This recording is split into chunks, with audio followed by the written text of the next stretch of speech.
All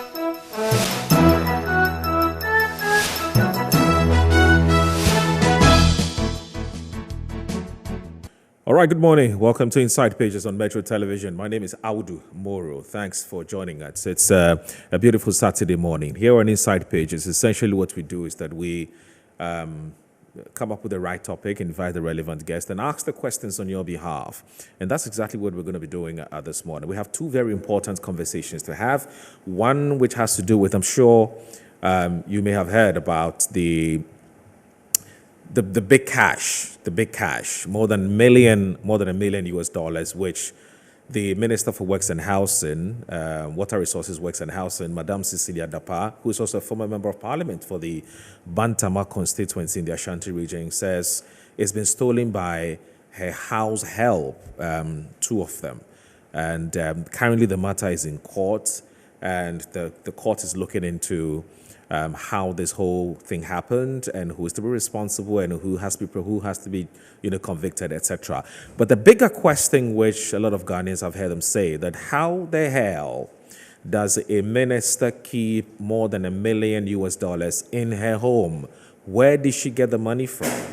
Should she resign? Should she be sacked? And if that's the case, what's going to be the basis for such a decision to be taken? Because some instances have been referred to in the past. We know what happened to Madam Vicky Hammer, the former Deputy Communications Minister, who only said, well, I wish that I could make $1 million US, as a person, as an individual. We saw what happened to her. There are several examples of other persons who, said that they were alleged to have stolen some money or alleged to have, maybe misappropriated monies. They resigned and so on and so forth. So there's been a lot of talk about what should happen to Madam Cecilia Dapa. Now, there has been a press statement or a press release. We're not too sure we're not sure about the authenticity of that press release, but we're looking at that.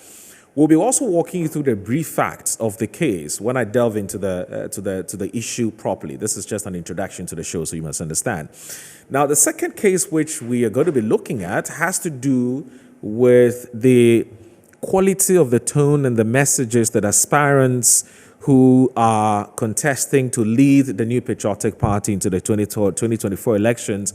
We want to interrogate, we want to find out whether they're saying the right things to the delegates and they're saying the right things to Ghanaians, because what they're telling these delegates would essentially also make us, give us a sense of what they are promising Ghanaians, even that's when or if they eventually or finally ultimately become the leaders of the leader of the political party going into the 2024 election. So we want to find out whether indeed they're saying the right things, they're pitching the right messages, essentially.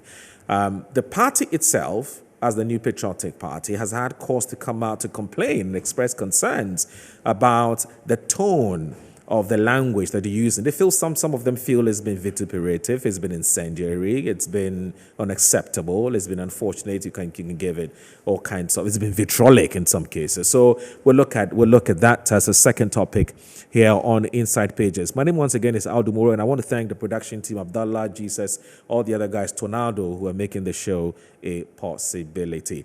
I'll take a short break. When I come back, we're going to go straight to introduce my resource persons, and the conversation will start.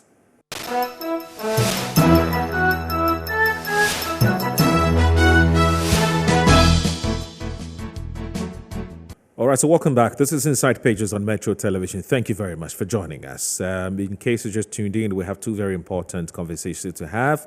One has to do with the missing cash, over $1 million US, which has been allegedly stolen from the house of the Minister for Water Resources Works. Yes, I think Water Resources Works. Yes, Water Resources and Works. And Sanitation, Water Resources and Works, exactly. So now the matter is in court, and the court is adjudicating over the matter. But the bigger question which has been raised has to do with how a minister has decided to keep over $1 million US in her home. And the other question which has come up is, where did she get the money from? And, some have even said, why did she even report the matter to the police? Especially, she should have looked at the reputational consequences that could have possibly come as a result of reporting this. But whatever it is, the matter is now within the public domain. And there's been a statement which has been issued allegedly by the minister. We've been trying to reach her in the last 1 hour. She hasn't answered yet. The media is talking about it. Just nobody's come out to say the statement is fake. We don't have any reason to believe the statement is fake. But, in these days of technology, you can tell. In these days of misinformation, disinformation, you can't really tell. But as a very responsible media house, we'll try as much as possible to reach her because it's accuracy first before speed. That's what we're taught in journalism school. So, we'll put a statement out once we're able to reach Cecilia Dapa. The second topic has to do with the campaign messages that the various aspirants, 10 of them, have been pitching towards the delegates who they're expecting to vote for them to become the leader of the MPP going into the 2024 elections. We want to assess the quality of the messages. And now this matter has come up on the back of Kennedy Pon and some of the things he said, and some attributing it to the vice president. Well, we've heard Kennedy Pon's spokesperson saying that it wasn't about the vice president, and that is context to what he said. But whether or not it's about the vice president, that's not really the case. But there's a genuine concern about what these aspirants have been saying going forward. Whether are you impressed, whether we're impressed or we're not about some of the things that they've said. So we'll look at that as well. But before we get into the discussion, let me say that I have 5 resource persons will be joining us. One will be joining us virtually, so via Zoom, and the other 4 will be joining us in the studio. The first one has to do with Mr. Kojochum Boafo. He's an NDC member and also the former chief executive officer of the Ghana Free Zones Board. He'll be joining us all the way from the United States of America. And then we also have Madame Gloria Ufuribuedu. She's an MPP member and also a private legal practitioner. Alfred Kojo Thompson is also an MPP member, and also a member of the communications team of the New Patriotic Party. We'll also have Michael Niabe. Michael Niabe is also a member of the NDC and also a governance analyst. And so these are the persons who will be joining us for what promises to be a very, very interesting, thought-provoking, and insightful conversation. You don't want to miss out on this. So I'll be joining Mr. Kojo Chumboafu via Zoom shortly. But before we do that, let's give you some context, or let's give you some reactions that have greeted the Madame Cecilia Dapa's alleged stolen cash from her home. What Ghanaians have been thinking, what Parliament has been making of this particular issue. All right, so before we go to Parliament and get reactions from Ghanaians, this is what the Cecilia Dapa case is all about. Brief fact of the case. So Kufuor and his wife, Cecilia Dapa, Abena Dapa, who resides at Abilinkwe, Accra. First accused patients, Butchie, also known as Mabna, was a house help to the complainants. The second accused is Kosera IJ. She is unemployed and a former house help to the complainant. The third accused is Benjamin Sowa, a boyfriend to the first accused. And the fourth accused is Kweku Butchie, first accused's father. Fifth accused, Malik Dauda, that's the first accused former boyfriend. So I'm talking about Mabna, also known as Patience. That's her former boyfriend. He's about 35 years old or so, yes. She gave him 100,000 and so on and so forth. Now, in June 2023, the complainants reported a theft case. First accused was previously caught to have opened and entered the bedroom of the complainant with a duplicate key. So you see, she had a duplicate key. A search conducted in their room led to the discovery of $40,000 and more than 72,000 Ghana cedis. Hey! Further investigations revealed that the first accused used part of the stolen money to buy a 3-bedroom house at Amrahia for $70,000. Now, first and third accused used some of the stolen money to buy a Hyundai, some say Hyundai, some say Hyundai, Elantra at a cost of 80,000 Ghana cedis. Now, third accused bought a Honda Civic car for 180,000 Ghana cedis. Must have been a 2018-2019, yes. First and third accused used part of the stolen money to rent a 3-bedroom apartment in Tamale or Antamale for 105,600 cedis for a period of 2 years. Additionally, first and third accused used part of the stolen money to rent a storeroom at Tamale for 100,000 cedis. The second accused used part of the stolen money to build a 3-bedroom self-contained house at Buduburim Yeah, it's Buduburim. People would like to say Budumbura. No, it's Buduburim. That's the pronunciation. Now, the first accused gave 50,000 cedis out of the stolen money to fourth accused. The second accused also gave 100,000 cedis out of the stolen money to fifth accused. The case is still under investigations. Now, this is the minority statement on the over $1 million stolen from Cecilia Dapa. And you can see the picture of the minority leader. He says the recent revelations have come to light regarding the discovery of an astonishing amount of money in the private residence of a Ghanaian minister. And it says the sum in question amounts to $1 million.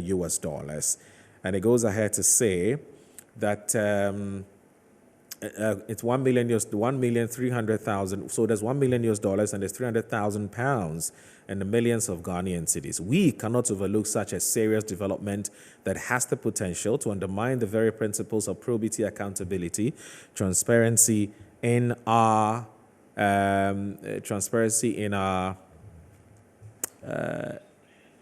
Okay, so no, I need to finish this. So we cannot overlook such a serious development that has the potential to undermine the very principles of probity, accountability, and transparency in our governance. Exactly.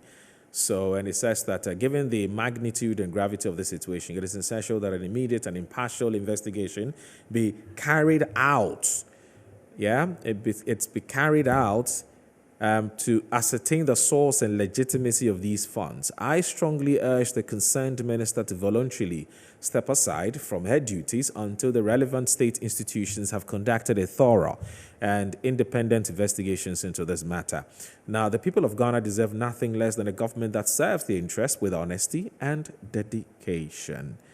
That's what the statement reads from the minority leader. So we will surely be joined and then shortly actually be joined via Zoom by Kojo Chumbafu. But before he joins us, let's do this. Let's watch some of the reactions that have greeted this, some members of the minority, majority, and a section of Ghanaians. Under NDC, that woman will still be in office as we talk. No. It's not be a matter of Madam Cecilia Dapa resigning. Madam Cecilia Dapa should be sacked. Simple.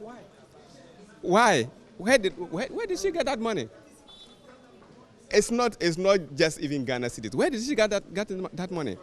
And accordingly, the cedis is in millions. We are not able to tell how many millions or how much cedis that they took from the house. Millions of cedis, euros, pounds, whatever. The woman should be sacked. It is shocking. It is shocking because if you look at the quantum of money that is alleged to be found at her residence, if we got such an amount of money, we didn't need to go to IMF. And that is also a wake-up call. That means we have to go down and investigate all ministers who are serving the country at the moment. The minister, as a matter of agency, relinquished her position as the minister because the reason being that it may interfere with the investigation processes. So the temptation to interrupt with the prosecution processes will definitely demand that the minister clears the way. And that will simply mean that she should do the ultimate thing by resigning. Otherwise, the president must compel her to resign. Kakra Mr. me achira fa hon say mfie bi atwa mu no bi ye bi ama de so bone bai mo hu nyansa yi na didi a o se we so de no so timi yesa si de be ya oman no ye be hu se empanifo na wo so no mo dwen oman no ko si de say oman ni mu aye no eni ukwan say obi timi diseska we to no ho a obra oman na hia esa o yesa de a na say amemo no free and fair election na say free and fair I was a cost of my name, yes, Anna, yeah, corner. Until no cancer, for Muhammad time, it's better than this time. Find out what if we find out that the money is belonging to the state, okay? The state have a way of resolving this issue. The state have a way of solving this issue. So this is not a problem. It has been happening, and this same issue is done, and the same issue should be done again. So let us solve what has been done previously, and we should solve the same thing as what has been done right now. They should investigate her, and they find out something, or they find out that she got it from a foul means, then she can be prosecuted or something. So, usana ukaza yitio zientio. Ba se mahama time. So obi timi kase wanya 1 million waban mu dia wonfiri so dia. Na se mahama pamu ne dia. Na se na Akufo Addo nso fie onu so ni minister. E be wia 1 million onu so fie dia. Ase yihwem. Ba bi onye skandi free. Ni ebusa no questions. Yem frɛ no, madam unye ska no he, u pay yesay. Unyuma say na we kan apart from minister na wudi no. Adwuma ben we bie hu skakura de bia income na e ba because 1 million anu odin. Enti 1 million ada obi fie ni abefa e na Ghana ye pe 1 million. E de tua use electricity foka ene ye nya bi mfantu dia. Ene na Ghana nkasa ya abro. Well, I don't know, but Ghanaians are very discerning, aren't they? They're very well informed now. And listen to the analysis that the gentleman who's been reacting to the Cecilia Dapa matter has been saying, and it's quite thought-provoking, isn't it? Anyway, so I'm going to get on with the business of the day. Kojo Mboafo is joined us via Zoom. Kojo Mboafo is the former chief executive officer of the Ghana Free Zones Board. He's a member of the NDC, the National Democratic Congress. He's joined us via Zoom all the way from the United States of America. Kojo, good morning. Thank you very much for joining us on the Inside Pages. It's good to have you. Could you please unmute so that I can hear you, sir? Oh, sorry. Yeah. Good morning, sir. How are you? I'm fine, thank you. It's good to have you on the show, sir. Thank you. Thank you for having me on. Okay. So, what are your initial thoughts? I mean, how does this story jump at you when you heard about it the first time? Well, it's surprising, but I'm not surprised. It's just an affirmation of what many of us know and many of us suspect, that one of the reasons why the people running this country don't give a crap about what is going on in Ghana, the hardships that are going on, is that they themselves are sitting on various kinds of largesses in their homes. And it's the reason why they don't care to govern this country properly. It's the reason why they have no qualms about imposing all kinds of onerous taxes on us. Mind you, this woman is the Minister of Sanitation, the same sanitation that we have been hit with sanitation taxes, increases in our taxes that we pay in our metropolis and our neighborhoods. Even today, as we speak, when you bring a vehicle to Ghana, you have to pay per vehicle almost 150 cedis disinfection tax. So I'm not surprised that she has all these kinds of monies hiding in her room. But the interesting thing, Moro, if you will, is that you may or may not have seen a very poor attempt at PR, damage control PR, which purports to claim that the sums being mentioned are not the sums in question. Well, the court documents are before me. And when you read count 2, statement of offense, count 1, statement of offense, Patience Botwe is alleged to have stolen $1 million from being the property of Cecilia Abnadapa. On count 2, Patience Botwe is alleged to have stolen 300,000 euro belonging to Cecilia Blandapa, and the list goes on. Basically, it goes on. So I don't want to bore you with what is, but I'm sure you've seen it. So this attempt by coming to say that basically the court didn't know what they were talking about in and of itself is very curious. Be that as it may, we all know that the president is not going to do anything about it. We all know that this is their stock in trade. You see, many years ago, I told Ghanaians that these people were brigands, they were buccaneers, and so many years on, at the time, some people didn't agree with me. Many years on, I know that we've all seen what has happened. Look, as we speak today, there are bondholders in Ghana who are not getting their money. As we speak today, there are many people who had treasury bills, whose treasury bills, even when they wanted to liquidate, the banks refused to liquidate. Many of them had it liquidated or were able to liquidate when the CD was at an all-time high, right? And many people have lost their means of living. Pensioners, bondholders, people who invested in bonds that they thought were secure. And we have this woman who is a minister of state in this very corrupt and very moribund government, hiding all kinds of largesses in her room. And the funny thing is, they didn't even notice that it was the monies were getting missing over time until purportedly her husband actually went to catch one of them in their room. And this, unfortunately, is the state of play of our country and where we are right now. I get it. I've heard some people say, Kojo, that perhaps you shouldn't have reported this matter to the police because then you and I wouldn't have something to say, or you and I wouldn't have a conversation to have this morning.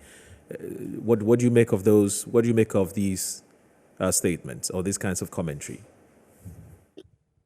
Well, I think that I can't imagine.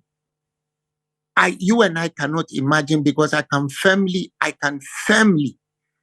put my hand on my heart and say, Mo, you've never seen those kinds of monies before, so you wouldn't be in a position to judge what you do when somebody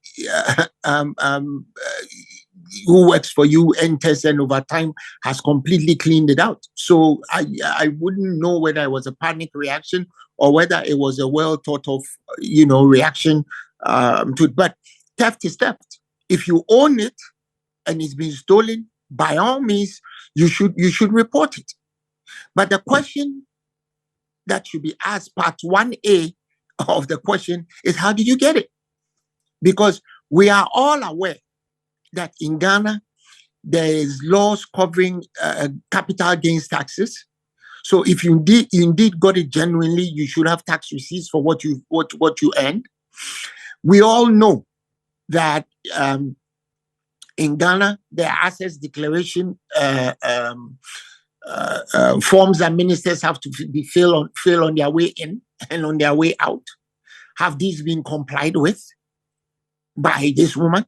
And who in the world would have thought that she has those kinds of largesses in her room? So there are two separate issues. If you own it and it's been stolen, by all means you should report it to the police. But this question 1A is, how did you get it?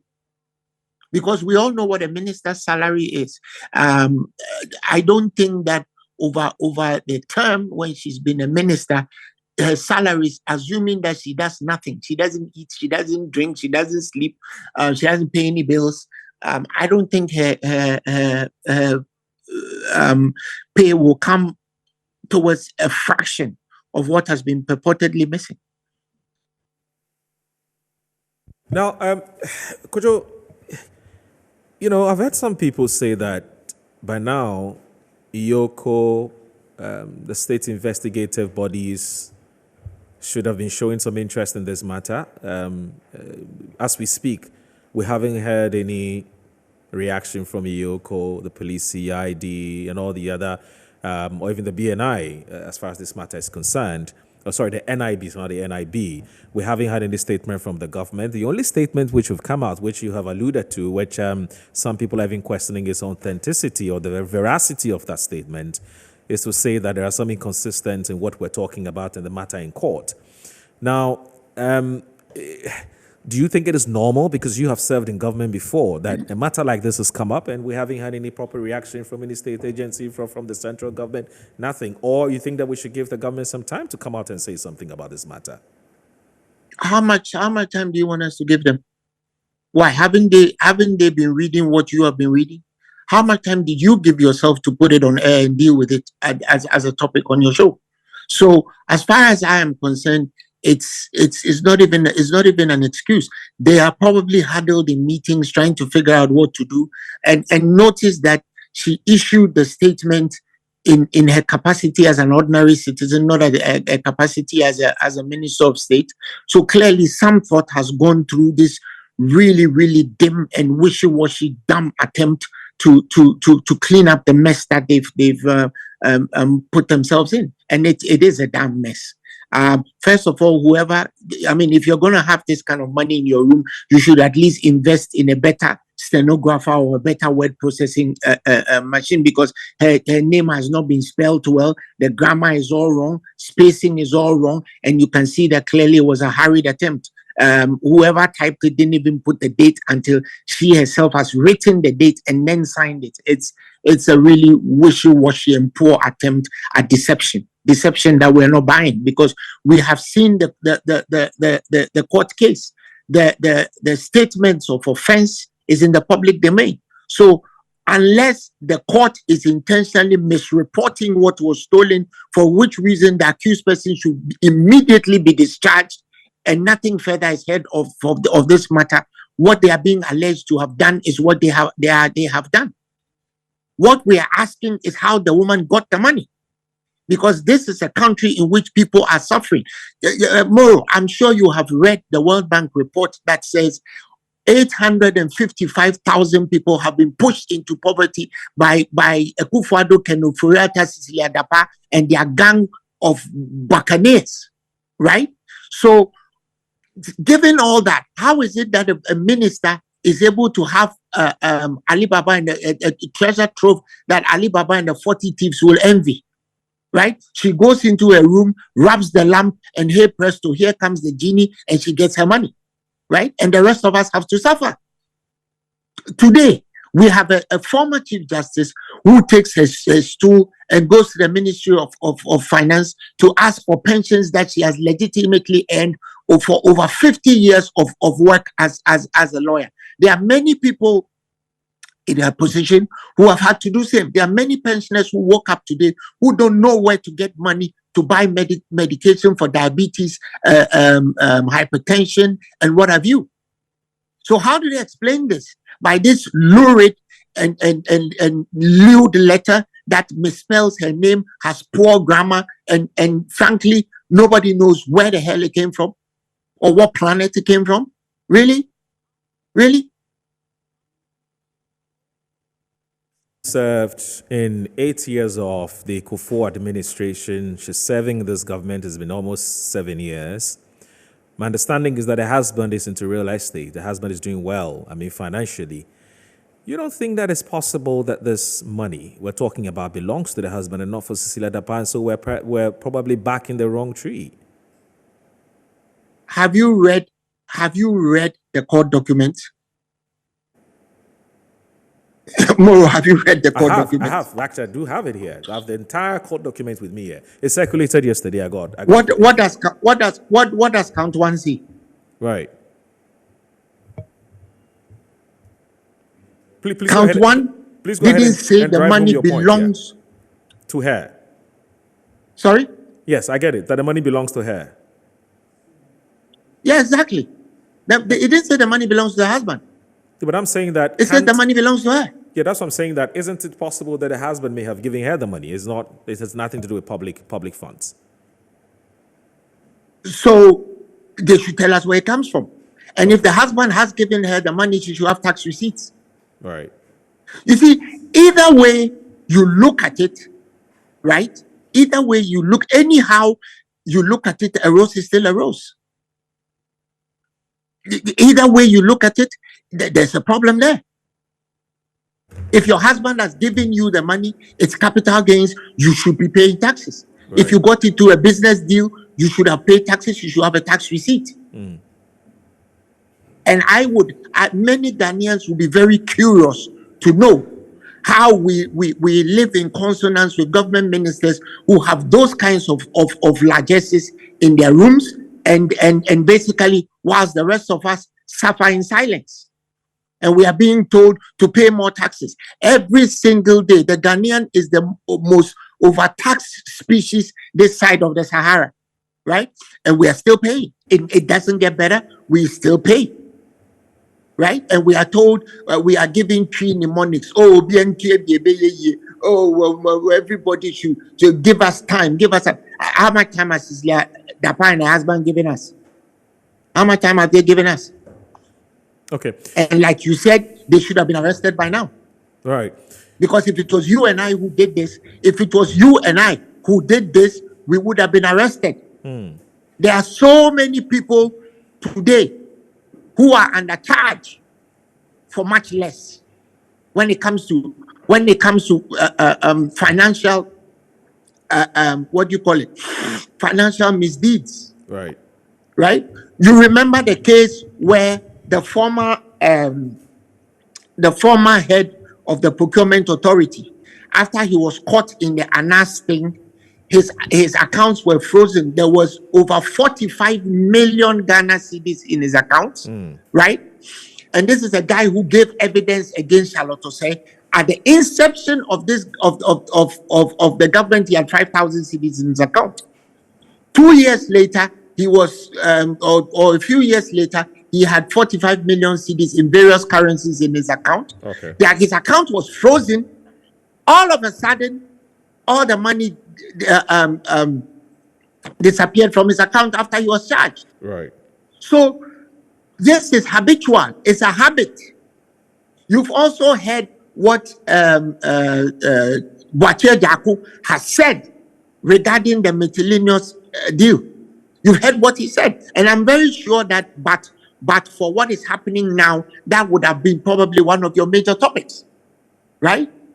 What Boakye Jaku said as to what happened and the role that Boakye Jaku played in that scandal, right? So this is a government of scandal. This is a government that doesn't give a damn what happens to the citizenry. They, contrary to the narrative they spread before they came to power, they came to pilfer. They came to pillage. They came to turn us into chaff so that they can huff and puff. That's what they did. Okay, could you please hang in there because my other resource persons are definitely going to react to the things you said or respond to some of the things you said. And if you have a comeback, you are free to do so. So please hang in there. Let me also say that I've been joined by Alfred Kojo Thompson. He is a member of the MPP's communications team. I also have Madame Gloria Ekofu. Sorry, Madame Gloria Forebu. I don't know why I keep saying Madame Gloria Forebu. She's a private legal practitioner, so a member of the New Patriotic Party. She's not hidden that, but oftentimes she likes to discuss Ghana, not necessarily about, party or party B. Yeah, she's a proud member of the NPP, but Ghana matters to her a lot. So Madame Gloria Forebu is also here with us. And also have Michael Abe. Before he was, would introduce him as a member of the Friedrich Ebert Foundation, but he decided to contest on the ticket of the NDC in I think it's Tema East, isn't it? Yeah, so he's a member of the NDC officially, and also he's also a governance analyst, and so that's why he's joined us here in the studio. Let me say good morning to all of you, and thank you very much for joining us on Inside Page. It's been a while, Madam. It's been a while. How have you been doing? Fantastic. And whilst I was having this conversation with Kojo, I noticed that you're like, well, you wish that you were the lawyer for Madame Cecilia Dapa on this matter. I don't know how you're gonna deal with this. And let me say good morning to Alfred Kojo Thompson too. Kojo, it's good to see you. Morning, Moro. Wonderful. Yes, it's been like 20 years now.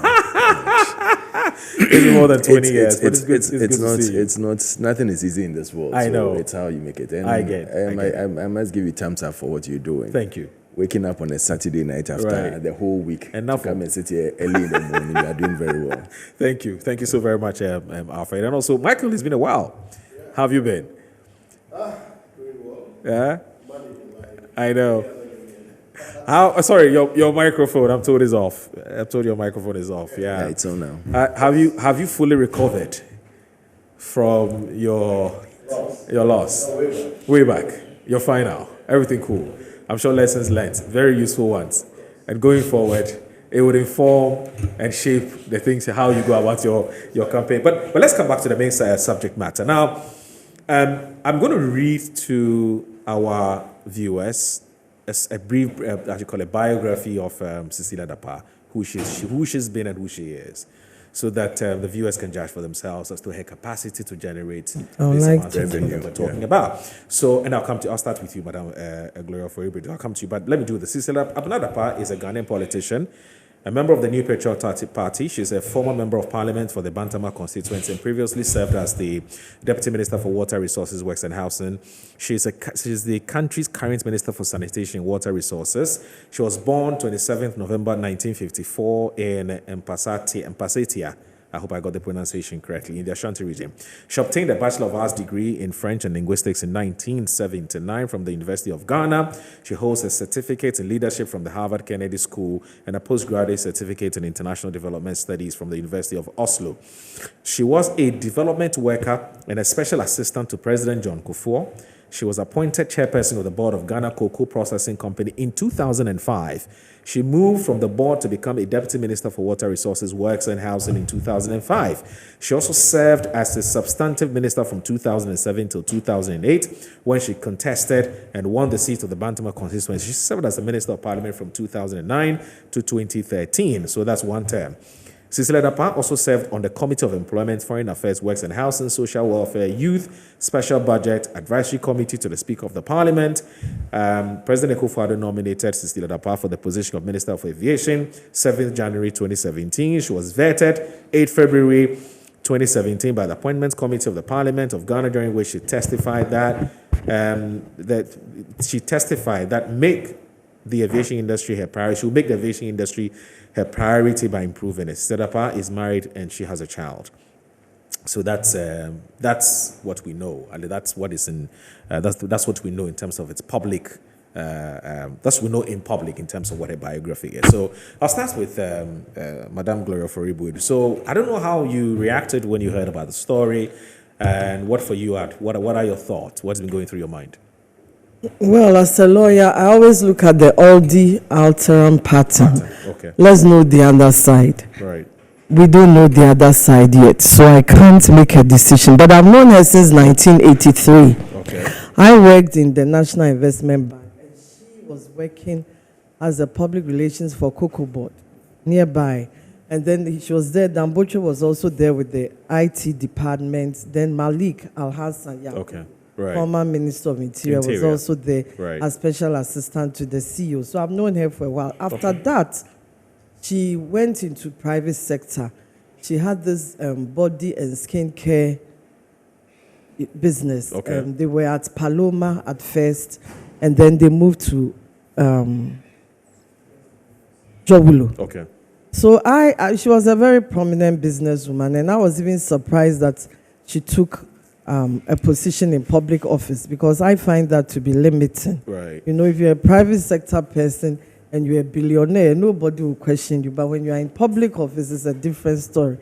So I thought it was a bit, but I know her husband too. In fact, her husband was at the KNUST in the early 60s when my father was also there, and he remembers him. And I think he's into building and other, matters.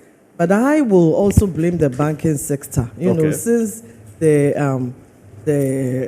70s, when the banking sector was interrupted, people who had 50 CDs and above had to show how they got it. And then those who had 50,000 and above had their money seized. And then after that, there was, I think they were paid by 70 pesos per CD or something of the sort. You know, it's been on and on and on. Then the banking system this time, the failure of some banks, then the debt issue. So the banking system, so a number of people do not keep their monies in the bank. Right. A number of, it's a cultural situation. I worked in a bank for 11 years, and I think we still need to intensify education for people to keep their monies in the bank. Right. Recently, somebody lost all her money in her money box in her bedroom to her spouse. Okay. And that affected her, and even ultimately she passed, because of health issues. So I think we have to look at the culture of savings. Right. That's extremely important. Exactly. And then private sector vis-a-vis public sector. These are some.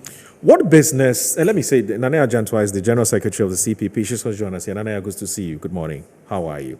All right. But Alfred, what business does the minister have in keeping a whopping $1 million and 390,000 or so pounds, or about 90,000 pounds, right, in her home. What business does she have doing that? What information have you been picking? Have you been in touch with her? What's she saying? What's her explanation? Good morning once again to you and to our viewers. Right. The question you are asking me is a multi-million-dollar question. It's like going directly into her business and telling you that she's doing this and that. Sorry, 95,000 95. No, it's 395,000 pounds, and then there's 300,000 euros. Exactly. Not 95,000 pounds. Exactly. The $95,000 is for her jewelry, her bags, and other things. Absolutely. Madam Gloria has said a lot about her. I know her personally through politics. Very affable person, very lovely to be with, very hardworking. So I wasn't shocked when she was telling us about her private business. And also you've already stated about the husband's business. It's unfortunate this has happened at this time. And definitely the first person, I wouldn't know, or I wouldn't say that, okay, let's say it's her money or her husband's money. Because definitely once it's in the house, it's for both of them. Right. And she being the front runner or a political person, I'm sure even if it's the husband's money, she would come out to fight it, because definitely once she is part of it, it's easier for her to pull the monies back. But I'm shocked about Kojo's statement that she should if it's the husband who gave her the money, she should show tax certificate or tax to say that the husband gave her this money. I don't know whether he's married, and if he's married, when he gives his wife money, she shows or she takes it to the tax office that this is a birthday gift or this is a donation that my husband gave to me, so I'm come to pay tax on it. Well, there's actually a gift tax which was supposed to be But has Kojo done that before? But no, I'm not. It's not about what somebody does or doesn't. He who comes out should come out with clean hands. If no, you have done it, then you can say agree it. in principle that when you give somebody a gift, there's got to be a tax on it. Let's go to GRA today and ask them that how many people have come to declare that this is a gift. People don't do that, but it doesn't mean it is right. No one is doing that. I mean, if I give you 10 CDs right now, are you going to declare GRA? It's a gift. Let's be straightforward. Let's call a spade and know that it's not as if someone is shielding someone. A lot of times it doesn't happen, but it doesn't take away the fact scrapping of that tax on gifts, because it's not practical. It's not. The number of gifts we give out in this country, I don't see anybody.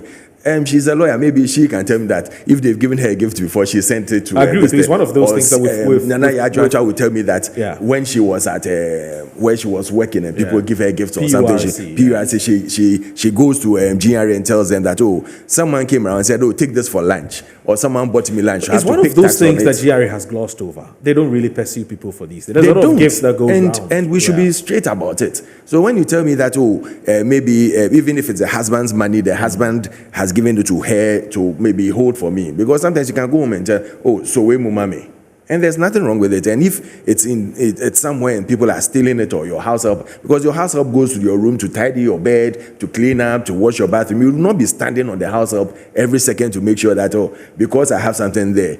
And sometimes too, friends, you can even give your money to a friend that hold it for me. If you have a business partner, you can say, Mr. Mike, hold this money for me. If I keep it, maybe I'll use it within my scope. So I just want you to hold on to it whilst I put things together. I'll come for it maybe by this or that day. So instead of her putting us in this world of conjecture, because when I'm listening to you, you are conjecturing. Yeah. Maybe it's this, maybe it's that. Everybody is conjecturing. That is true. But shouldn't Cecilia Dapaah by now be talking to us, either her lawyer or a spokesperson, be explaining to us how she got the money, what the money is doing in the house, so that it would lay all of these matters to rest? Sometimes in rushing to respond, you might make mistakes. Why so? Maybe. It's been almost 48 hours since this matter broke. So I believe it's been over a month since this matter went to court. Okay. We are now hearing about it. Right. We didn't know that this was going to come out. It's been long. I don't think they started yesterday when the court came out with all these things. It's been there. And it's only after they retrieved some things that it came out. But let's give her the chance to respond. There's letter going around. I personally don't believe it's from her. If it's from her, then maybe she has to look at one or two things about it. Okay. But what I would say about this whole thing is that let's take our cool. let's not be quick in judging anybody, because if we go to each and everyone's cupboard, I'm definitely sure we'll find something wrong. So let's keep our cool. Let's you don't agree give that a as chance. a public servant, once an amount like that is mentioned, it definitely raises an The eyebrow. only unfortunate thing I would say Yeah. as a banker is that you should have kept it in the bank. No matter what, keep your monies in the bank. You see, it's a wrong precedence, or it's a wrong leadership example you are giving to others. Right. That as a leader, you are encouraging people to bank. You are encouraging people to go through other means of saving or investing, and you will keep so much money in You're your, not leading by in your example. you are not leading by example. That's I the agree only with thing I would say that I fought her with. But the other things, I'd really wait for her, because right now, as we sit here, we all know through the hard work of the current vice president, we have the operability that when you put money in and you even want to pay anybody, you can pay through your bank immediately. So it's not a matter of difficulty in transferring money from one account into another. I'll come back to you, anything. Alfred. Somebody's just a very prominent person has just sent me a message, and the message reads that the person said they heard it on another platform where a government communications member, Kwabena Kokofu, was saying that Cecilia Dapa actually inherited those monies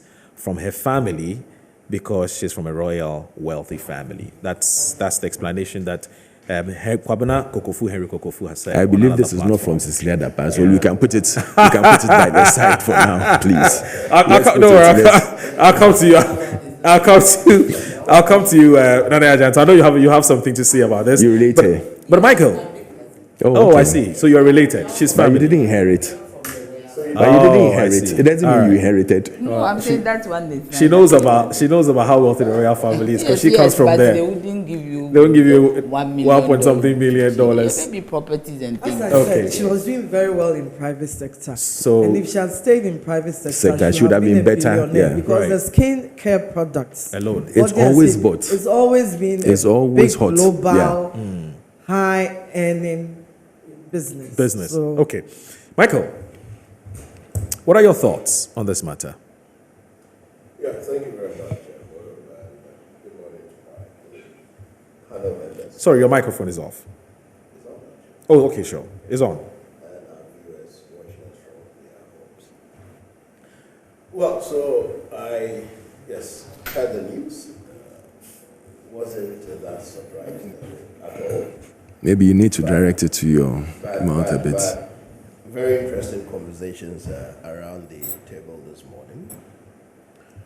Yes, it's one thing to be a successful business person, I believe, in your private life, and another finding yourself in the public space where you are working as a public servant of the state. Right.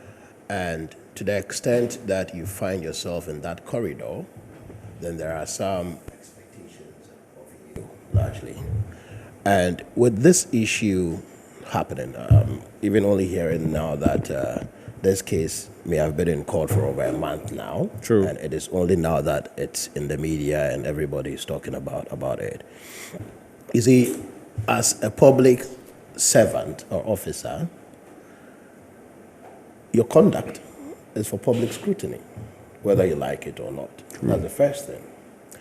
And the issue about, for instance, it being a gift and the need to even pay a gift tax or not, and even some advocacy here that the gift tax provision in our legal regime should be scrapped whatsoever, obfuscates the issues. Okay. Now, I even think on a gift tax issue that the fact that others may not be paying taxes on gifts does not simplistically mean that we should delete it from our law books. I would rather advocate for a threshold.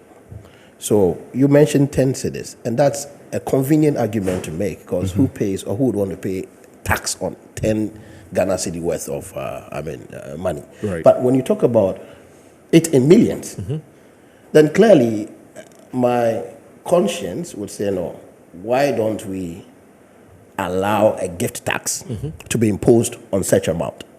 So I wouldn't call for the complete scrap, but rather look at the threshold when we talk about gifts. So maybe beyond this value or this amount, you are expected to pay taxes on it if we would want to have some conversations around reforms in that regard. Right. But of course, the alterum partem, I agree with lawyer here. But you see, there is a lacuna here. We are all conjecturing. A statement came out, purportedly from her end, which some are even doubting whether indeed, because he isn't too sure. And I'm surprised that nobody's come out to say anything about the statement, whether it is fake or it's in the public domain, and it appears that the minister and her assigns are fine with it. I mean, I'm surprised. It came out this morning, just a few hours ago. So let's see what happens. Well, I mean, Madam Gloria, look, if this thing is fake, somebody should have been out by now to say it is fake. Let's wait. So you for your silence, give us room to conjecture, right, and to speculate. Now, this whole issue about keeping the money in the bank or at the bank, for me, is also a way of obfuscating the issue. Because I don't think that the Honorable Minister, as we speak, may not have bank accounts. She may. I don't think that the Honorable Minister, as we speak, may not be saving. She may be doing that. And so why is it the case that for this particular engagement, she isn't saving it? And that raises suspicion. Okay. Why she decided to keep this particular amount of money in her house? Precisely. It raises suspicion. Right. And this is why you need her to explain. To speak out, to explain. Because others are speculating that it may be the husband or it may be a family inheritance. We don't know what is happening. She owes us that duty, particularly when you are a public servant. You are in charge of running expenditures. Right. You are in charge of using the taxpayers' money. I mean, and you see, the thinking is this. The total amount is $1 million, 3,000 pounds or euros, blah, blah, blah, and all that. But it could be that which the house help may have been able to steal. We are still in the realm of speculation, and that is why we need some certainty on this. So your point is, this is what we know. What else don't we know? Precisely. In terms of how much more has been kept in that house. Exactly so. Okay. And that is why we need her to come out and lay the facts bare. Okay. Particularly because of your duty, your obligation. At the right time, she will. So the question now is, when is the right time? She has to sit down and assess when is the right time to come. No, I'm saying that, look, when you look at the impact or the effect this is even having on the government itself, because critics of the government have already gone to town. We told you that they are this. You had Kuju. I mean, we told you that they are corrupt, they're still in public, and these things are allowed within the public space as far as the kind of politics, adversarial type of politics that we do. So I'm just saying that to save your own government, the kind of embarrassment it is going through now, why don't you? The issue about the right time and she determining when the time is right is problematic. It's problematic. It's not. Because I'm looking at it as a whole. You see, this is not the first time we've had a political person going this way. What happened to Obeda Samoa and the dollars that was stolen under his bed? You see, these are all things that she's a minister of corridors of comparison. No, I'm giving you an example that this is something that had happened. We all condemned it. And that's why I'm saying that I'm sad she didn't put this money in the bank. Because it would have averted all this. No, Alfred, the issue is about why she's still silent. It's a legitimate question to ask. You don't agree? Why is she still silent? Please go ahead. Particularly when this has become more or less like a matter of public interest. Yeah. Everybody's talking about it. It's very topical. It's become one of the most topical issues now. It even leaves your domain as to when you decide to respond to it in the public domain. Because it's of public interest now. Everybody is yearning to know what are the facts behind this. Right. Indeed, the more you even delay in responding to the issues, the more you heighten the speculations, the more the speculations become truism. So it is for our own benefit, actually, to come out and let us know what the facts are. And particularly when we find ourselves in this terrible economic situation. I mean, people are struggling by the day. That is the stark reality. Right. People's income today, I mean, unable to take them along within the 30 days in a month or 31 days in a month. Mothers are struggling. Parents are struggling. And so when you begin to throw about such volumes of money and it appears, we sit aloof. We are unconcerned. This is the impression you imprint on people's minds. And that is why it's even a mark of responsibility to come out and say, listen, these are the facts. Let the court, let the court have its way. And then, of course, if there are suspicions of any foul play whatsoever, we have state institutions that will also equally. Okay. But you see, where you live in a terrain where trust in public institutions, trust in the ability of our governance system today to deliver, where people are gradually losing it. You look at the Afrobarometer report, it's there. And these things happening, it has a way of further deteriorating the quality of democracy we practice and people's trust in our public leaders, in our public institutions to be accountable. Okay. Now, please. I would have to interrupt.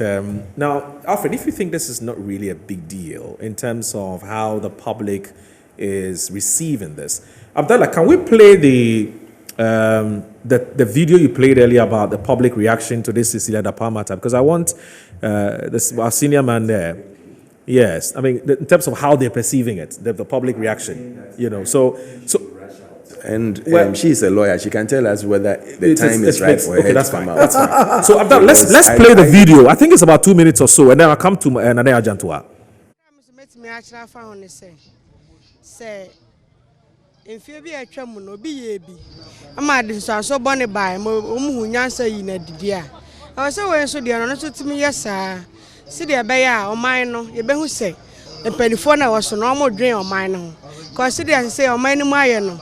A new quan say, or bit me this escaway to know our bra. Or mine here, sir. Or yes, I dear. Now say, I'm a more free and fair election, and as a free and fair. I was a cost of my name, yes, Anna. Yeah, Colonel. It's a new council, sir. For Muhammad time, it's better than this time. Find out if you find out that the money is belonging to the state, okay? The state have a way of resolving this issue. The state have a way of solving this issue. So this is not a problem. It has been happening, and this same issue is done, and the same issue should be done again. So let us solve what has been done previously, and we should solve the same thing as what has been done right now.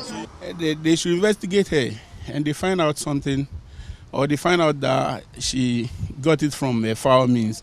Then she can be prosecuted or something. So, usana ukaza yitio zientio. Ba se mahama time. So obi timi ka se wanya 1 million waban mu dia wonfiri so dia. Na se mahama pamu ne dia. Na se na Akufo Addo nso fie onu so ni minister. E be wia 1 million onu so fie dia. Ase yihwem. Ba be onye skandi free. Ni ebusa no questions. Yem frɛ no, madam unye ska no he. Upe yesɛ. Unyuma sɛ na wo ye kan apart from minister na wudi no. Adwuma ben we biebie hu skakura de bia income na eba because 1 million anu odin. Enti 1 million Ada obi fie ni abefa e na Ghana ye pe 1 million. E de tua that All right. Welcome back. There's a lot of talk that happens behind the scenes, but those ones we can't capture because some of the things you don't want to hear. But back to this now. We're under some kind of pressure to show you the statements from allegedly from Cecilia Dapar. I don't know, but well. We've been trying to reach her. We've not been able to reach her to sort of authenticate the veracity or otherwise of the statement. But it's gone everywhere, and I don't know. But we're still thinking about it, whether to show you that statement or not. But let me also say that Kojo Chumbafo is still on. I'll come back to him shortly. But let me come to Nanaya Jantwa of the CPP. Nanaya, some people have asked that, looking at the perception this is creating about the government, looking at the embarrassment this is creating to government, why isn't the government saying anything about this? Why isn't the government even breathing down the neck of Cecilia Dapar to come out and say, Cecilia, look, if there's nothing wrong with what you've done, why don't you go out and explain? Because we're getting calls and people are worried and so on and so forth. But the government has been very quiet. Is it normal?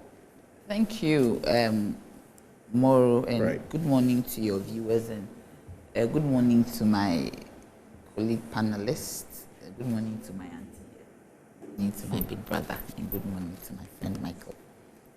You see, we need to be very careful how we approach this. Okay. We've had so many comments around, and we need to be careful because everybody is speculating. Right. Everybody is saying that she has stolen money, hidden in her house, jewelry 95,000. I was a bit like, jewelry $95,000. Yes, it depends on how. Jewelry is expensive, so if she has that amount, it's fine. She's a woman. I mean, but where did she get the money is also a question, because she's a public servant. Right. I am sad because it's a Cecilia Dapar. Okay. The reason being that she's been around for a very long time, from J. Kufuor's time, and she's managed to stay out of scandals. And you know, when it comes to women, we are very circumspect. We are, yes, yes, your face has changed, but it is true. We are careful. And yes, and it is sad that, because I am sad that she is the one, because she has been managed herself very well. But the issue is not about that one. The issue is, why keep all this amount of money at home and be also careless about it? Where did she keep it that it was so attractive for these girls to go in and take it? Right. Where did it come from? Because this case has been around since 2022.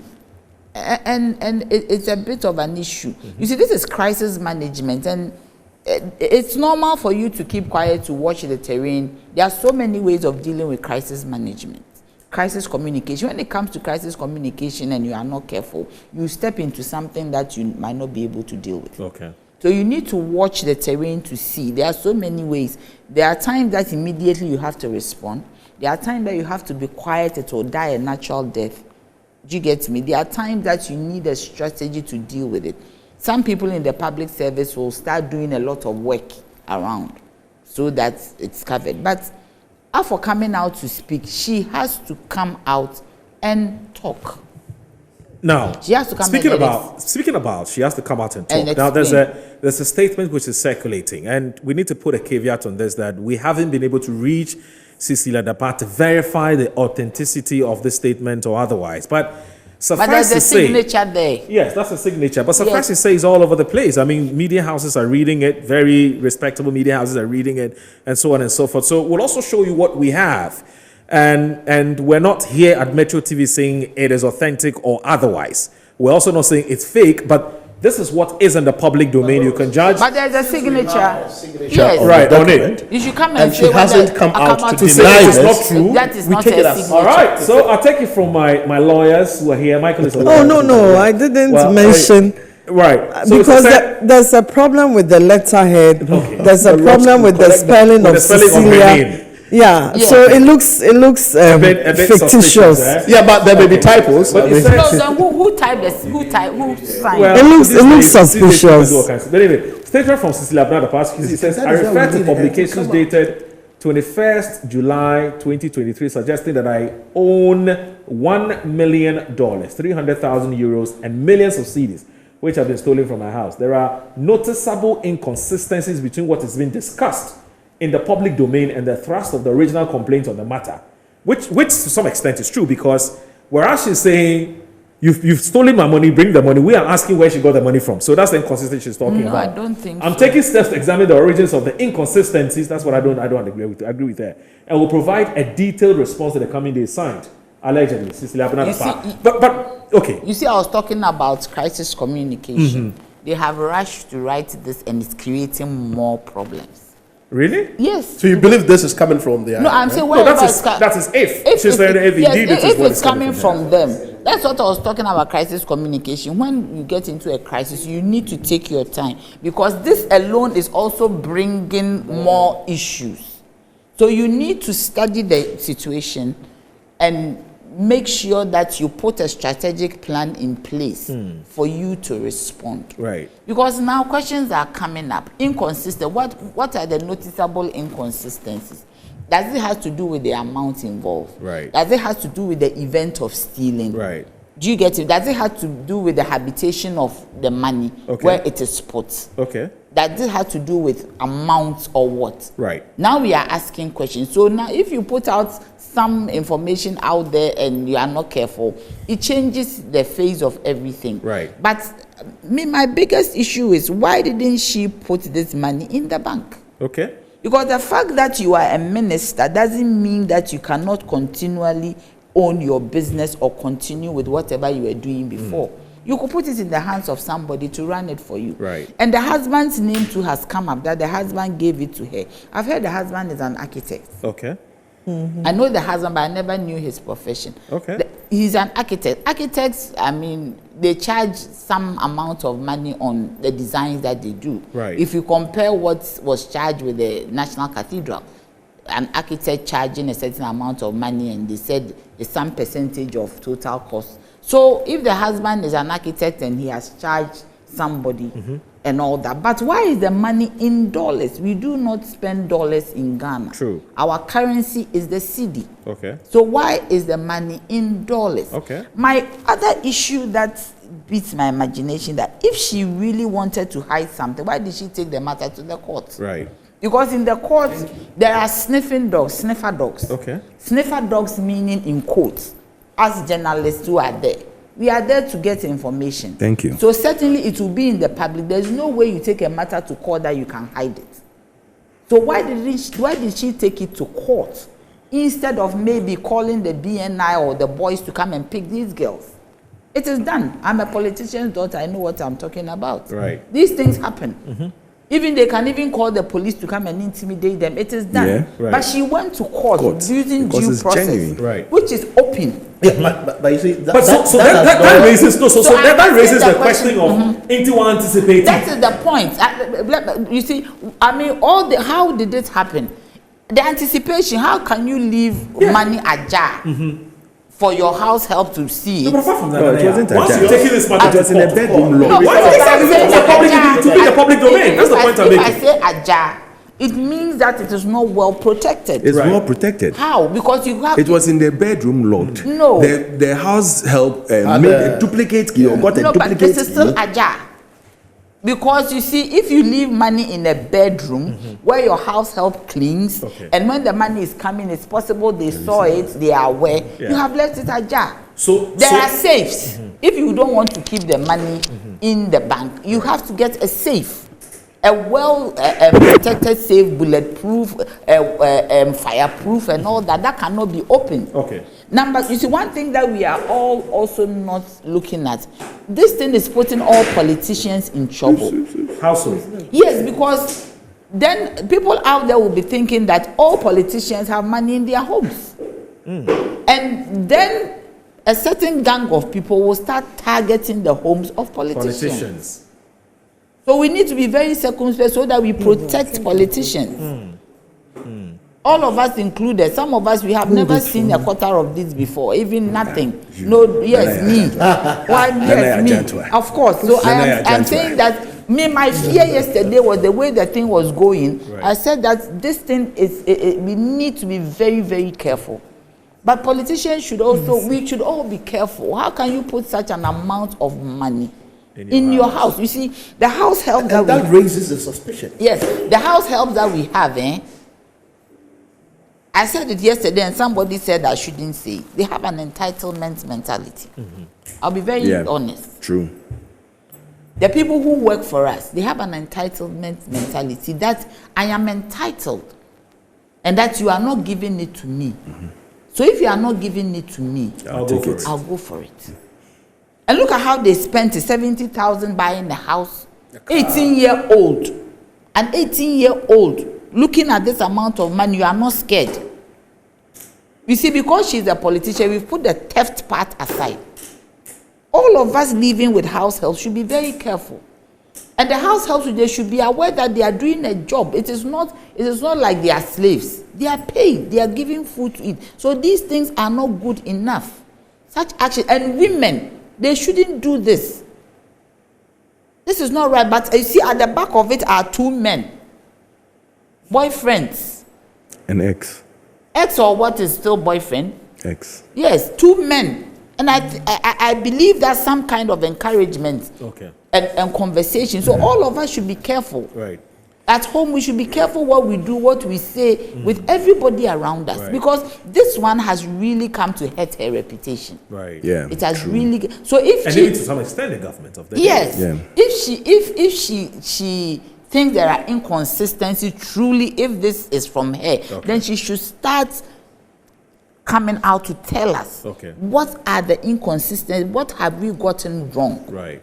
But whoever advised her to write this, And please, put her this facts PR together. is bad. It's bad. It's I bad. don't think she wrote it. That's what I'm saying. This Well, PR has it's gone actually bad. been confirmed that she issued it. She It's issued actually it. been confirmed. Yeah, she's issued it. She issued it, and, Yes, and the spelling of her name is wrong. Well, it's been confirmed. She's actually So confirmed. so what does this mean? What does it It mean must now? have been done in What a does hurry. it mean? Since Let me go you to didn't believe, yeah. Let me now Then go she to- should come. let me She go should to- come. what this means? She should come and tell us about the inconsistencies. Sure, just a few seconds. So, there is a suggestion that because the case was reported to the police and it's now in court, Right.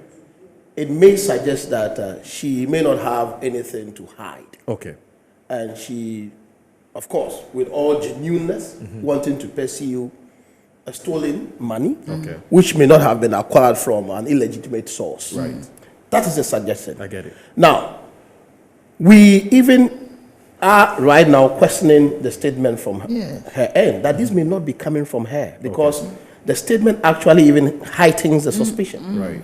Now, she is confirmed that she issued the statement. Yes. In the same way, going to court may have been her own immediate reaction to what happened, and not necessarily because she intends, I mean, a reactive one. Yeah, so wanting to be genuine, or she had nothing to hide. For that matter, she may not have done any wrong. Yeah. It may be a reaction to what happened. Right. These huge sums vanished all of a sudden.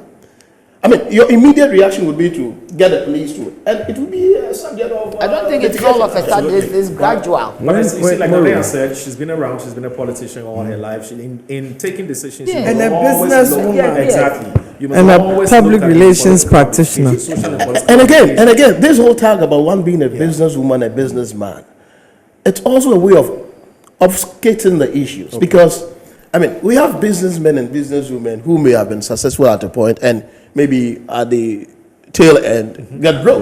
So, But this Mike- whole issue, the fact that you've been a businesswoman, Mike- a businessman, Mike, even if- it suggests that Mike, even if you are- it's okay when you Even have if you're set a sums of money. businesswoman or a businessman, with the From his kind of misplaced, economy we have today and our currency going, Precisely. you needn't have to keep that money. And that raises the suspicion. Yes, in your house. I That just, one. Moro, before we go, Is it the case that you wouldn't want traces to be made of where this money may be coming from? I understand. Kojocho mentioned something, and I was looking at the charge sheets now. When you go to number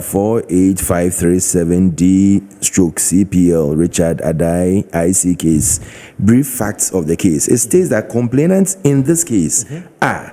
It didn't state Cecilia Adapa first. It stated David Osekufo That's the husband. and That's the husband. his wife Cecilia. Right. When they are always charging, they always put the person who brought the case in first, true. and that is what has been stated here. Right. So this rush that we are putting everything on Mrs. Cecilia Dapa is, I don't think it's fair.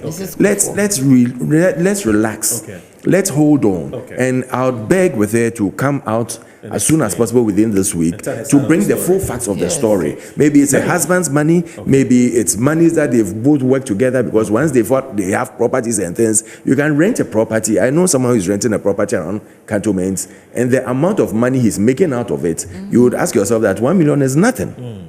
Okay, Alfred, thank you. Well, I want us to wrap up on this conversation, because we're going to be looking at assessing the the campaign messages of the aspirants of the MPP as far as the, wanting to lead the party is concerned, and whether they're telling the delegates the right things, and if they're not, where are they getting it wrong? We know what Kenneth Japon has been saying and all of that. Kojocho Mwafu, what are your concluding remarks? Now, the statement has been confirmed. It's coming from Madame Cecilia Dapa. Some are saying, let's take it easy, hold on, let's give her time for her to come and give us the full details about some of the valid questions, that legitimate questions that you've asked when I spoke to you earlier. Does that change your position on matters, or you're still sticking by a position you've held? Mo, first, let me address the disingenuousness by Alfred. Look, my friend, if you want to have a debate, let's have the debate without throwing invectives. I'm a civil engineer. I've been a civil engineer for 30 years, right? I graduated civil engineering school 30 years this year. Ask Nana, she knows me very well. I don't run around handing over 16 million CDs willy-nilly to my wife. You said if you give somebody 10 CDs, in the wisdom of the framers of the laws of our country, their threshold for taxation. And trust you me, there's a lawyer sitting in the studio. Ask her that if your husband gives you 16 million CDs, are you not supposed to pay tax on it? What are you on about? You mentioned Obeda Samoa. The Obeda Samoa matter is something that was nearly 30 years ago. What did you people in the MPP do with that matter? Did you not effect a whole election campaign on that Obeda Samoa matter? So what are you on about? You think the people who haven't been paid today, the nurses who are being furloughed, the doctors who haven't been paid, junior doctors are threatening to go on strike, the policemen who are paid 200 CDs, 20 CDs every year, including allowance, even members of your party, the MPP, do you think they are happy to hear that the minister has 16 million CDs hiding under her bank bed? And people are stealing it. If you read the brief facts of the case, you would have seen that it is something that has happened incrementally, gradually over time. Right? Many of us, and I didn't want to bring Architect Osei-Kuffour into this matter, but since you have mentioned his name, I'll ask the question. Do you think he runs around handing over 60 million CDs willy-nilly to his wife? Really? You know, you are reminding me of Who Wants to Be a Millionaire. Now that you've run out of excuses, maybe you should call home and ask for more excuses, because the excuses are not making any sense. Gloria spoke about during the 70s and the 80s, there was 50 CDs, and people's 50 CDs were taken. After that matter, for how many years did the MPP and the Dankwabuzia tradition go on about people's 50 CDs having been supposedly confiscated? Compare that to what is happening today, where the finance minister of our country borrows in our name.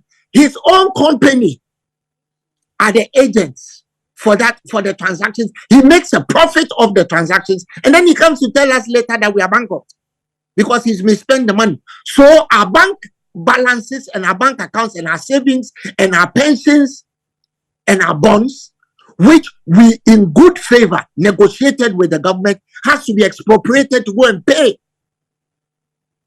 for the foibles of the finance minister. As we speak today, he's still in position. So don't you dare talk about 10 CDs and 15 CDs and handing over 10 CDs and asking me whether I have a wife. When did this become about me? When did this become about me? Has anybody reported that I had Ali Baba and the 40 thieves treasure in my room? Has anybody done that? Address the issue. You yourself sitting there, every morning you wake up, you're on some communication platform or the other. Do you have that kind of money sitting in your room? Are you happy? So what are you on about? Let's call a spade in our country. The biggest problem we have in Ghana is the deception and the deceptiveness of certain people. What has happened? If it had been an NDC person, what would you have been saying? You, Alfred, what would you have been saying? When Victoria Hammer even aspired to have $1 million, what did you people say? Even after President Mahama fired her, was that enough for you people? So what are you on about? Could you way forward? If you want to have a debate, let's have the debate without the invectives. Right. Could you, what do you think should be the way forward? The way forward should be what the state investigative authority should do. Before Nanaya joined the studio, I said something that she repeated, that there are two separate issues involved here. The theft should be addressed as a theft. The people who stole the money are facing prosecution. The prosecution should continue to its logical conclusion. But how she got the money, how that woman got the money, should also be looked into. Because if every government minister has 60 million cedis hiding under their bed, which is stolen over time, that she doesn't even notice until her husband came home unannounced and found the people in her room, we have a problem, because that means that's only the tip of the iceberg.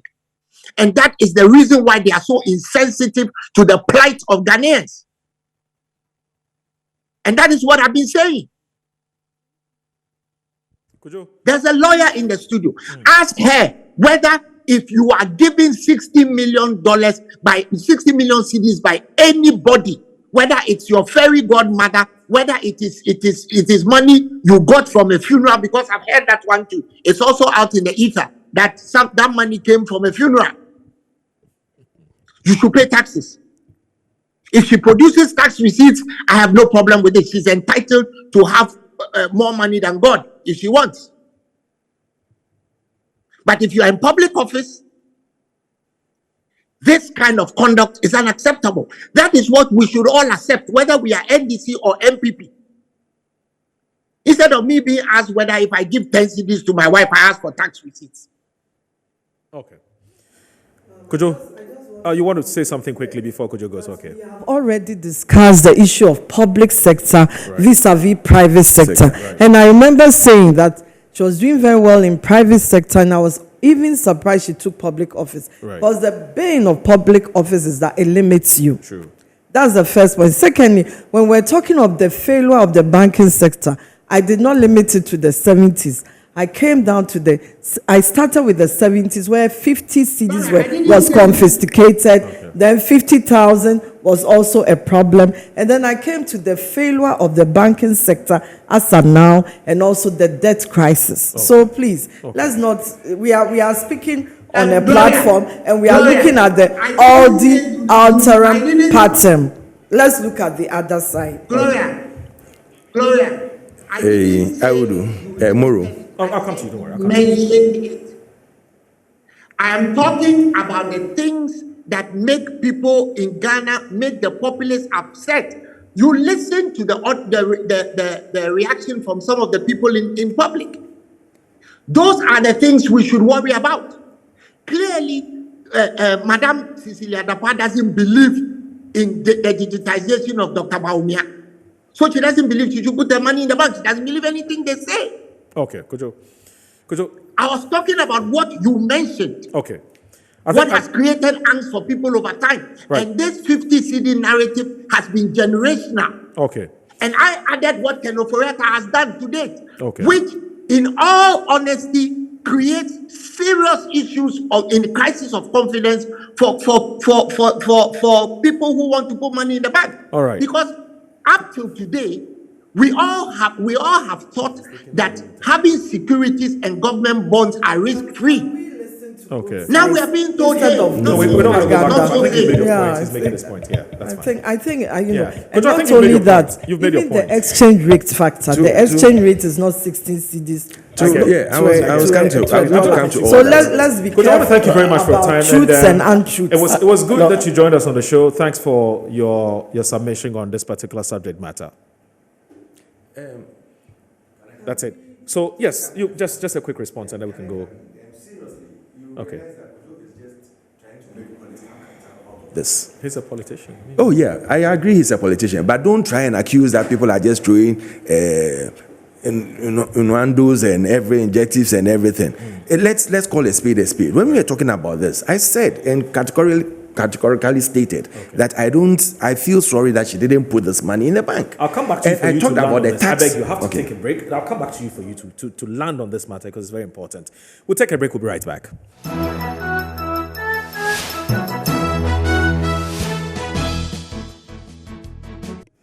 All right, so behind the scenes, there's a big conversation about, well, you know, there's all kinds of theories about how she got the money. I mean, Auntie Gloria is insisting that she thinks it's business money. Some say, well, it's money for her husband. There's all kinds of 40 years in there's all kinds of things that happen behind the scenes. But let me just say that I'm so sorry. I should have advertised the WhatsApp line. I got carried away by the conversation. So it's 055-3000035. So you see, it's been displayed on the screens.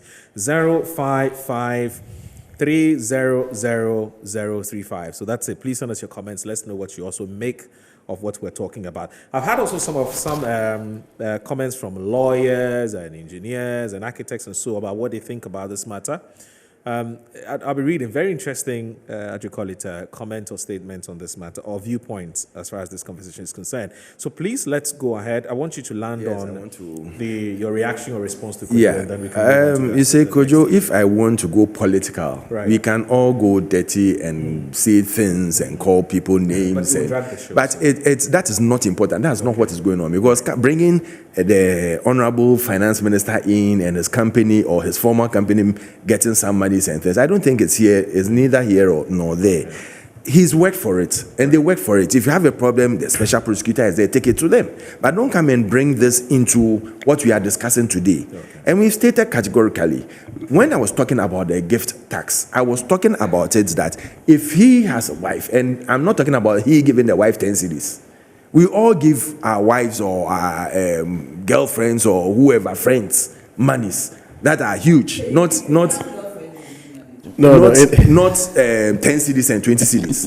People can ask you for as much as 20,000, 30,000 to do something. Oh, can you give me this money? I'm going to use it to clear something. And you give it to the person because you know that more or less those monies will never come back. Right. You see, but that doesn't mean that the moment you give the person the money, the person will declare it. He knows, and I don't think he's ever in his life, I can put it on this and that, I don't think he's ever in his life declared any money to GRA that, listen, give me tax receipts for these monies I've received. Right. And he can never swear on his life to that he's never received any gift worth more than 10,000 or 20,000 or 30,000. Right. So let us stop being hypocritical about all these things. Right. Let us look at the substance of the case and how we can solve such things that in the near future, because everything that is happening today, when you go and put the internet in the next 10 years, our children and our families will be reading this and will see how they can even better or do better than what we are doing. So you are taking 1 million today. Tomorrow or next few years, someone will take about 10 million and put it in a wardrobe. Is that the right thing to do? Right. Let us see how we can check all these things. And that is how you grow in politics. And that is how you make sure that you create the enabling environment for people to work within. Right. That is the duty of the politician. So he should stop being trivial about these personal issues, and let's look at the substantive issues. And let's create and make sure that we've blocked certain holes and solved the problems on ground. Okay. Now, I want us to move to our next topic, which has to do with the campaign messaging. And as I did indicate, that as a background to this, we had Kennedy Japan. I don't know whether we can even finish with this topic because it's a very important topic to me. Because both every political party and anybody who wants to venture into politics would have to have a campaign message if indeed you're seeking to be elected for one position or the other. And we've seen what's been happening within the within the NPP's internal contest. 10 people aspiring to lead the NPP into the next elections. But I've heard some people say that we're not too clear what the message is. The aspirants have not impressed. Some say, well, some of them are saying some of the aspirants have impressed, but majority, we're not too sure what is it that is they're offering the NPP. Some have also said that it appears that some of the aspirants are talking generally to Ghanaians and not necessarily to delegates. What kind of strategy is that, and whether it's effective? I'm not sure we can deal with this matter the way we want to deal with it, because it's a very important subject matter. So I'm going to beg my resource persons to make it a point to be here next weekend, because I know that they will make time. It's very important to them. But of course, they will touch on it. They'll basically scratch the surfaces of it, and then they're going to whet your appetite, so the next week, Saturday, you can join us again, so we can just, focus on this matter and deliver it comprehensively. So I'll start with Michael. Michael, have you so far been impressed with what the aspirants are saying? Do you even know what the message is? 10 of them. Dr. Mahmoud Bamia, Alan Tremanting, Boache Jako, Adain, Nimo, Kennedy Japan, Kwabene Japan, Joe Gate, and who else? I've mentioned about 7. That's quite a number. Yes, Dr. Kunedo Apreku and Kojo Poku, and so on and so forth. What, from where you sit? Kojo Poku. Yes, that's Kojo Poku. You don't know him? Have you heard their messages? Are you impressed? What do you think they're saying? Well, I've been trying hard to get to know what they're saying. Okay. I remember, I think we had a conversation here on Alan's GTT or so, where, is it a great... GTP. GTP, yes, GTP. The Great Transformation Plan, which is gone missing in this campaign. Okay. It is not featuring that much in the campaign. And I think it's because of the perception that the Nana Akufo-Addo government may be supporting Bawumia, and for that matter, they are, when you listen to Alan, it's more of encouraging the delegates. Be bold. Don't allow anybody to intimidate you. So that becomes the issue for them. Okay. Of course, going into this primaries, clearly, there are 2 things you're looking at. You're looking at one who can, first of all, win the election for the party, their party. Right. And then, of course, secondly, someone who can govern. But you see, when you look at all the candidates, particularly the 3 leading aspirants. Okay. So you have, I'm told, Alan Tremantin, Bawumia, and Kennedy are the 3 leading aspirants. Per Global Info it's very, very difficult to really say if any of them can't win the confidence of the ordinary Ghanaian, given the mess we are seeing today. I mean, they've been part of the government, largely, to a large extent. You can see Alan trying very much to disconnect from the government. But where it matters most and where it inures to his benefit, for instance, like the one district, one factory, he would be taking the praises. And tout it. But where it comes to corruption matters, where it comes to lack of transparency, where it comes to general governance issues, economic challenges we are faced with, he tries to disconnect from the government. Right. I mean, you have Bawumia, whose message is, I don't know, it is possible. I think that's what I've been seeing. Yeah. And I don't know what that means. What is possible? And this whole thing about the signal but he said it time and again. He said it's possible to break the 8. So, and with a northern candidate, it hasn't been done before. The NPP's never had a northern candidate. It's going to be the first time. The NPP wants to break the 8. It's never happened before. It's possible for it to happen. But I mean, it's just like Barack Obama saying, yes, we can. In all sincerity, I am getting the inclination that Alfred may be in Bawumia's camp. Pro Bawumia, right? That's fine.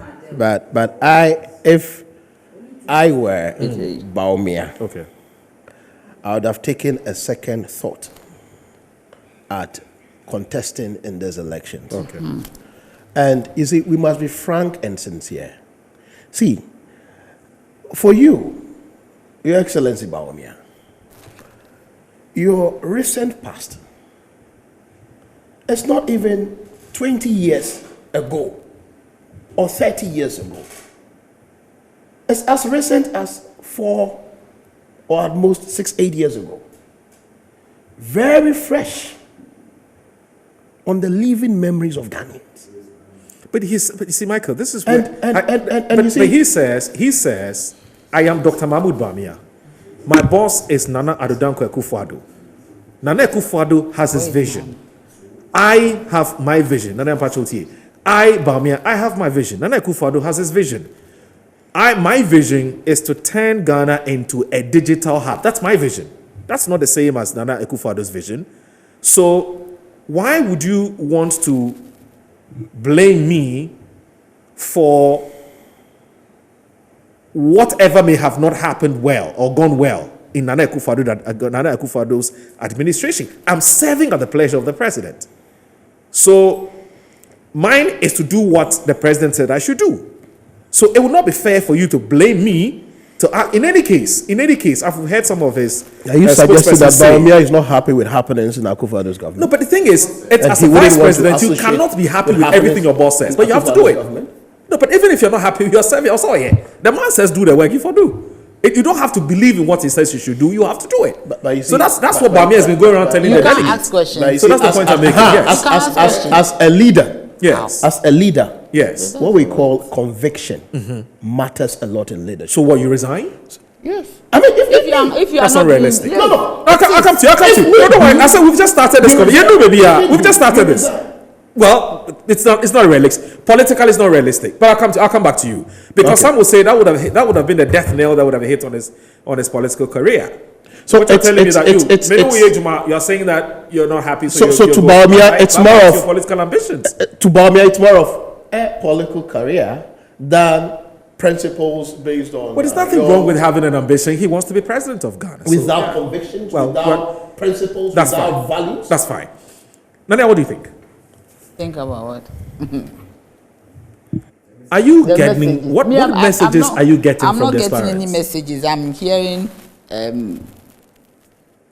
hitting each other as if they are not even part of the government, as if they are not even MPP. Everybody is distancing themselves from whatever is happening. But the vice president, again, I'll talk about the others, but the vice president said, I want to make Ghana a digital hub. 2, 10 people from constituencies, I'm going to give you a job. I'm going to rope you into government. Number three, NPP, you have a fantastic opportunity to kill that narrative by critics of this government, including Anaya, that he empenta for. Make me the flag bearer of your party. And it will so take Nanaya out. But the critics of this government who are saying that MPP form Penta for, so make me the flag bearer, and that narrative is dead. Make me the flag bearer of the MPP. That's his message. Make me the flag bearer of the MPP, and I'll take the whole of the northern region. I'll roping the Zongo community within the MPP. I'm gonna fight the NDC on their own terms. That's what he's been going around saying. That's his message. Please, is that what will bring food to my table? Well, he's talking to delegates. No, I am saying is that what will help even his party? You see, he's playing the 10 people from constituency to do what? To give them a job. Already, there's immigration, there's police. Please, I beg you. Already, we are saying that government that is nepotism. We are saying that government is bloated. But party people are also Ghanaians. No, I am saying that. So he's taking 10 party people. What about the others who are not party people? So if you are not a party person, you won't get a job. No, but he's saying that party people need jobs. Yes. So I am saying that, so if you are not a MPP person, you will not get a job. And why should it be that because I am a Northerner? It is not nice. It means you are playing the tribal card. But isn't tribal, ethno-tribal please, factors, it plays in our politics. It's real. But you don't make... Me and Santini's will vote for me. It's okay. Where? And that one he stated categorically that people will use the damn people. That is the point is that he is saying something. But this one he said. But he didn't say any people would use and dump you because you are a Northerner. People would use and dump you because people will never take a Northerner as their leader. Who said that? He didn't say so. He didn't say so. He didn't say so. He said wait. He didn't say so. Till the MPP makes you the flag bearer. No. He didn't say so. Please, I'm taking my time. Can you provide After just hold on a second. Let me go to Nania. Nania, please go. They always take my time. Hold on. So you're saying that the tribal ethno-religious thing is not helpful. It is not helpful. Why you should, so even if you are incompetent, you cannot do the job. The Ghanaians will judge that, whether it's No, I am saying that even if you are incompetent, you cannot do the job. I'm talking generally. Right. And you are not, now we should vote for you. Okay. Because you are not, now the delegate should vote for you. That is not a good message. What plans has he got to help build the party?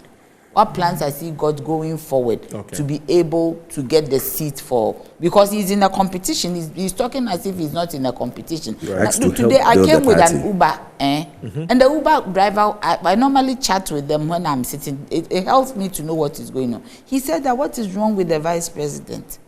Ghana is like this and he wants to be president. He's thinking about himself. This is an Uber driver. His name is Techi. Thinking as me. But the vice president has his own vision. No, but he said that at this time he should turn things No, around. he said that. But what, you are in power.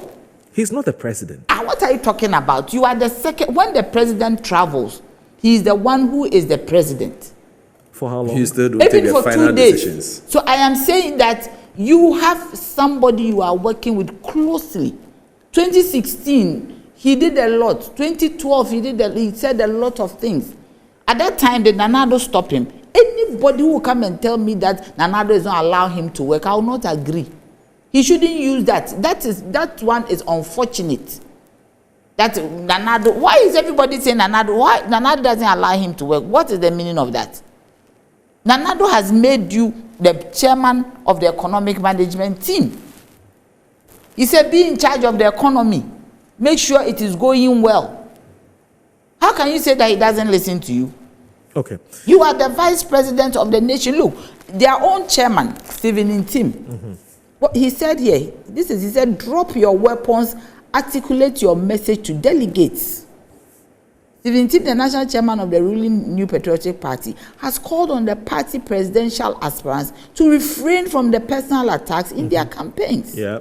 He emphasized the importance of articulating their messages clearly to the party delegates. Some level of So even their own chairman is saying that their messages are not clear. The insults and the attacks are now apparent. But it's clear.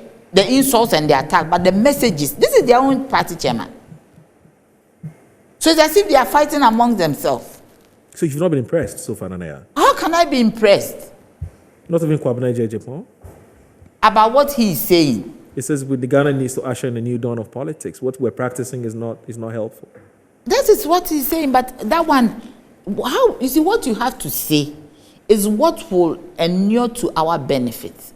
Not just the delegates. The context in which we are today, where food inflation is 54.7%, where the prices of goods and services are so high, when there's so much traffic that a sky train that was supposed to alleviate this traffic is a hoax. $2 million has been paid for feasibility studies. When we are having all these crises and scandals all around us, you need to have a message that resonates so well that Ghanaians think that you have to break the eight. Besides, you see, if you are in Ghana and you're always sitting in your ivory tower, you don't know what is going out there. For the ordinary person on the streets, politics, democracy is 8 years. I get it. After 8 years, you have no business coming back. Okay. Let me come to Auntie Gloria.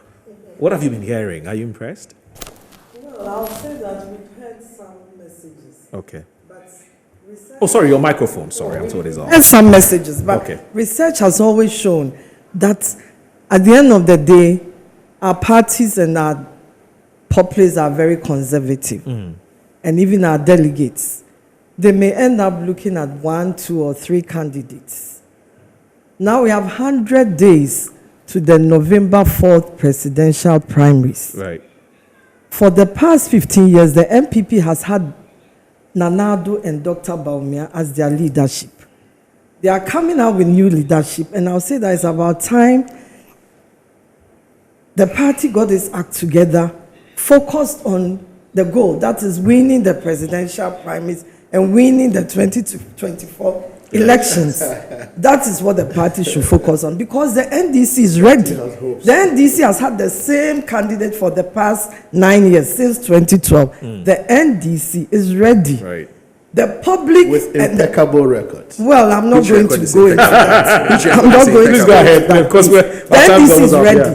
The MPP is not. Okay. The MPP has to focus on the fact that they have a month to choose their selected 5 and 100 days to choose the presidential candidate and market him for only him for only 12 months. Right. Whilst the NDC has been with that candidate for 9 years. Right. So MPP is at a big disadvantage. Right. And that is what every candidate should look at out of the 10. Every candidate should look at the marketing and publicity disadvantage that the party Fantastic. Now, next week when we come, we're going to look at the specific things that some of them have said, and we'll put it on the screens for us to discuss it, whether it's a good,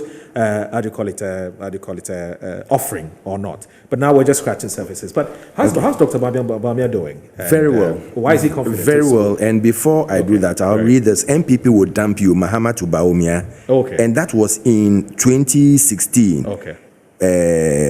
When President John Mahama, I'll read this, and this is from Ghana Web. You can see it. You said you didn't know and you didn't hear. So I'm reading it to you. Right. President John Mahama has said that Nana Akufo-Addo's running mate, Dr. Bawumia, is being used by the MPP only to be dumped in the end. Okay. Addressing party supporters nowhere but in Laura as part of his campaign tour of the Upper West region. President Mahama urged the electorate not to be deceived by the role of Dr. Bawumia as playing in the MPP because he would never be given the opportunity to lead the party. And it goes on and on. But talking about because he's a northerner.